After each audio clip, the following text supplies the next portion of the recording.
change. A PA system in this hall is not changed.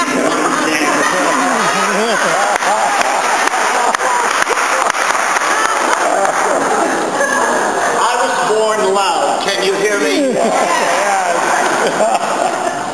So I'm going to talk this way. I don't like those microphones and all of that stuff.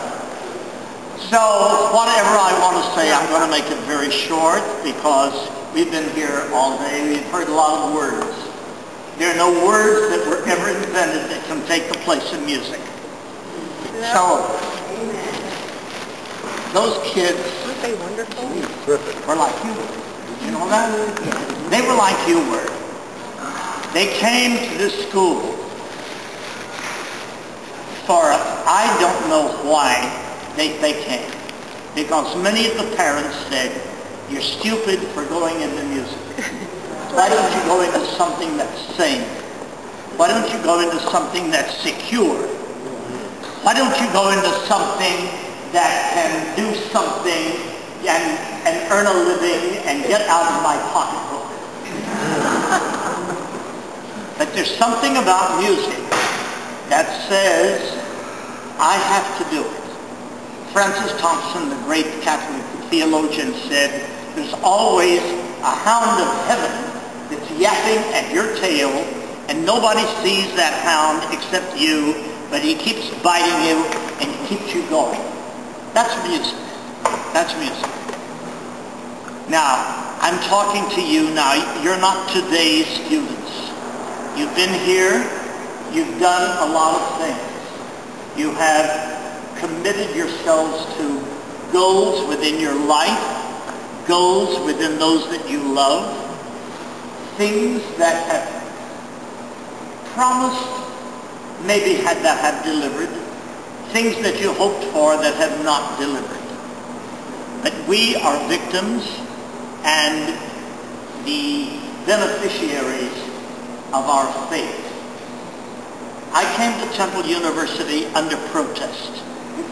When I was doing my doctoral work at New York University, I was on a leave of absence from a college in Eastern New Mexico University. I had gone to NYU to work on my doctorate because I wanted to work with a specific man, Paul Van Bodegraven, a band director, believe it or not, who was one of the greatest musicians I had ever worked with at this little cow college. So Glenn and I and our kids moved to New York and had a little apartment at Staten Island. The only furniture we bought was a couch and a television, and we had a mattress on the floor. We had boxes that were there. Kids started to school. We were incredibly happy.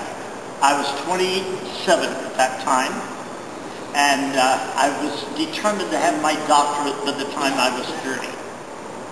So I had gotten this Danforth study grant to go to NYU.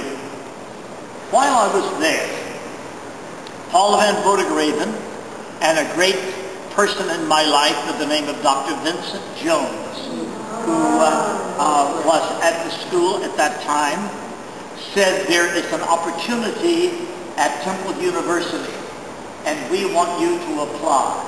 And I said, I'm not a bit interested. I said, I have my choir picked out at Portales, New Mexico, and I plan to go back. He said, you never say no to an opportunity that comes unheralded. That was the first bit of advice I got. So NYU believed in me so much that in order that instead of my coming to Temple University to audition for the job here, they brought the dean to NYU. Oh my gosh. Wow. Now can you believe that? That somebody believed in you that much? So I've always loved the Mozart Requiem because we were performing it at that time. I was to be the tenor soloist in the performance of Mozart at NYU. But they turned over their choir to me, a graduate student, for 3 weeks. to prepare for the audition that they set up for the people from Temple to come to New York. And I was offered the job. I came to Temple University, and I was interviewed by an administrator in this wonderful building. They did not show me where I was going to work.